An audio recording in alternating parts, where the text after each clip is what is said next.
Money and evil. Money has no meaning, except what is written on it. Stas Yankovsky. Money is often associated with evil, calling it its root, although what it is not associated with depends on the person who speaks about it.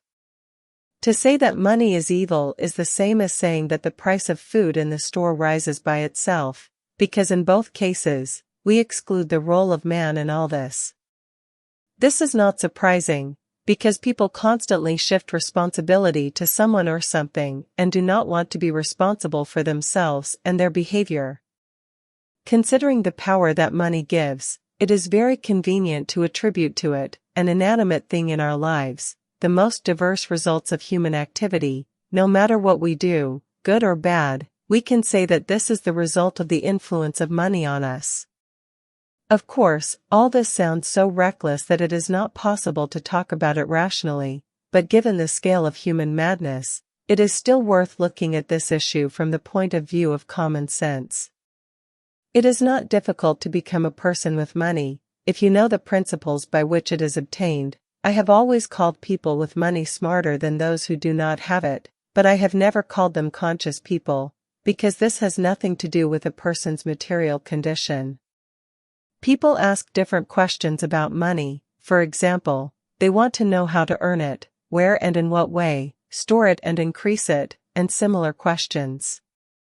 By the way, about the safety of money, read my article, Where to Keep Money.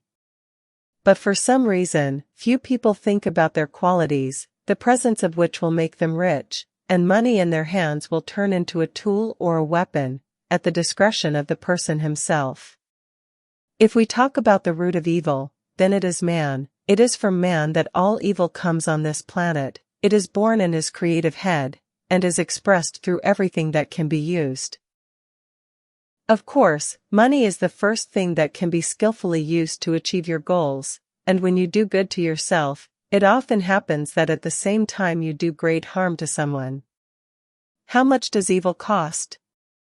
If we use money for evil, well, let's say, for relative evil, let's be advanced people, not everything bad is bad for everyone, then the question arises, how much does it cost? The cost of evil is determined by the cost of the perpetrators of this evil, for how much is a person ready to do something bad to another person, and also for how much is he ready to harm himself. In one of my articles, which is called Time and Money, I considered the issue of time intervals in human development, which correspond and which should correspond, a certain amount of money. This means that for a person at a certain stage of development, big money is contraindicated. If you give an alcoholic or a drug addict a lot of money, then most likely, after some time they will kick the bucket, and therefore, money will do evil for them. It is reasonable to assume that a lot of money will cause harm to a reckless person, since he will start doing stupid things, and there are plenty of examples of this. Regarding evil towards other people, we can say the following: a certain amount of money makes it possible to buy many people and use them as a resource to commit evil. But again, if you go to war against a neighboring state, for example, then evil will be evil for those against whom you commit aggression, and in some sense for the cannon fodder that you use to commit your evil. Well, and for how much people are ready to sell their lives, it is up to them to decide. For them the cost of evil is determined by the cost of their lives, in which there is clearly little worthwhile. For example, mercenary armies, it would seem a more advanced form for our time, but only people with a limited worldview can serve in mercenaries, not mentally. Let's not insult those who choose the path of a warrior, just limited in worldview. Because if you think about it, then fighting for money, killing people for money and risking your life for it, it's like prostituting yourself because you want to buy a brand new phone. You see, the point is in the cheapness of your views, in too low a flight, although it would seem that you can look at life a little differently, see much more in it. Well, how can you talk about the cost of evil if it is determined by each in his own way, or is relative to each person individually? Concepts of good and evil. Here we are connecting such concepts as good and evil with money, but somehow we are not taking into account the concepts by which we define good and evil. Well, of course, I don't do this, at least not yet, so let's look at this issue in more detail. Money can buy a lot, and therefore it can be used not only for evil, but also for good, or for what people consider good. Of course, you can use money for what you may think is the best purposes, but the result may be the most evil, and is money to blame for this? So that you better understand the essence of what I'm talking about, I'll give you a short example from my own life. I had one friend whose parents were not exactly rich, but quite well off, so that he had everything, including pocket money. I did not have this, and therefore, of course, I was somewhat envious of him, and his life was more satisfying. Sometimes, when my stomach twisted from hunger, he would gobble up a tasty sausage, and not that he did not offer me a piece, I did not consider myself worthy of accepting it from him. But this is not the point. The abundance of blessings in my friend's life made him irresponsible and completely unmotivated. Well, you know how it happens. If something is given without much effort, then it is not only not valuable to a person, but also deprives him of his grip. So he grew up a complete blockhead, an alcoholic and a malicious non-payer of alimony. In general, his life is now simply terrible, and after all, his parents wanted the best. Just imagine what big money can do in the wrong hands, which, by the way, you can read about in my article of the same name. Yes, for a stupid person, big money can become a very big evil, as well as for the people around him.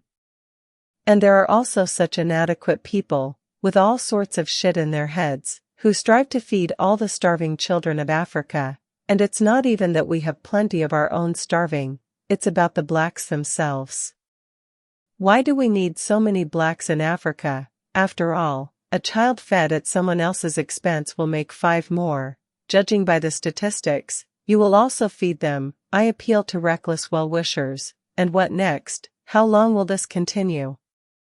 In general, I think my idea is clear to you. You have probably encountered all these idiotic thoughts more than once in your life. Fortunately, people do not have enough money to implement them. Otherwise they would not be here to bother us.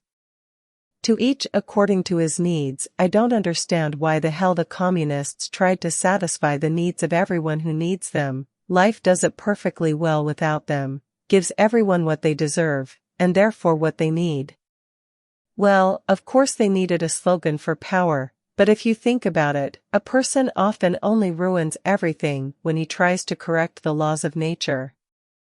A person doesn't have money, and he shouldn't have it until he becomes smarter, otherwise he will do so much evil with this money that you won't be able to clean up the mess for a century.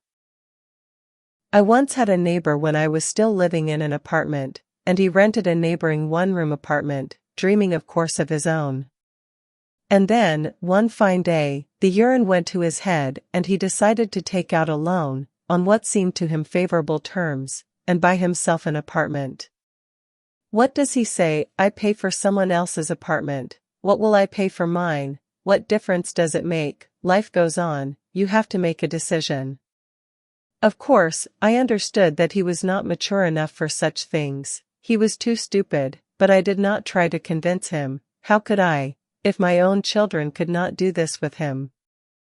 I just thought that this can't be. It means that for many years, I have been talking to smart people, racking my brains over a relevant version of the business that I want to create, and then some smart guy found the perfect solution to his housing problem. I wanted a house, and he wanted an apartment. I worked for the house, and he took out a loan for the apartment.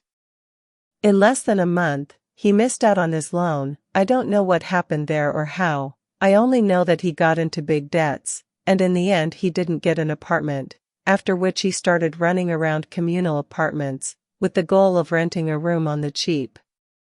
Well, a person hasn't grown up to more. Why go around the rules of this life, to complicate it for yourself? This is evil, and money, they are neutral again. Read my article, Work for Money, and you will understand at what level of development most people who work for money are, and why they are at it. You must understand what such people really deserve. By such, I mean those people who shift responsibility for their financial situation to their employer. And in our heads, we can all have anything, as far as our opinion of ourselves. You can imagine such things about yourself that it's time to write some novels, of a fantastic nature, on which, by the way, you can make good money. Beware of big money if you do not want evil in your life. Beware of big money, but do not misunderstand me. I am not dissuading you from money, but from its unexpected arrival. This is the real evil, which will definitely ruin your life and turn it into a dull gray form. You were born to be rich, no one created you to crawl, you can also fly.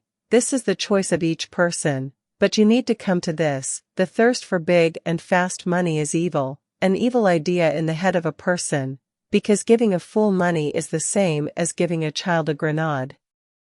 I write about this in particular in my article entitled How to Attract Money, in which I say that money is drawn to those people who have a head on their shoulders, and if it is not, then only problems can be drawn to you. Big money that comes to you not because of your merits, but by chance, at someone's expense or on someone's initiative, is the same as bait for wolves.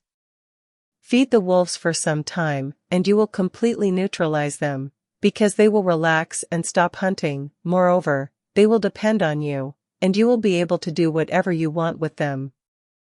This is similar to social programs, pensions, benefits, allowances, and other nasty things that bribe a person, depriving him of much more.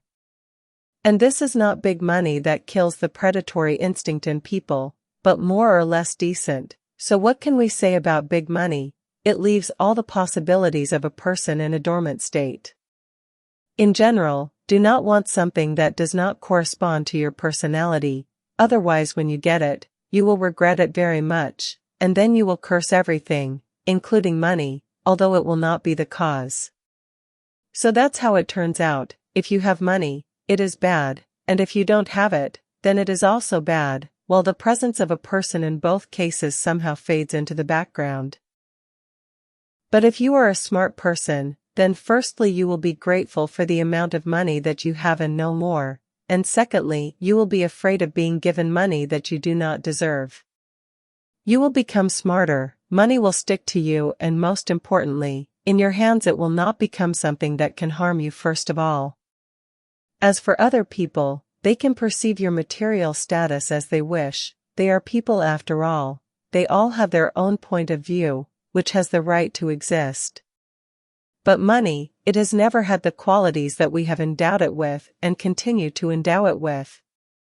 Only we ourselves decide whether to worship the golden calf or not. Only we decide whether to live or die. Only we can buy everything or sell everything for money.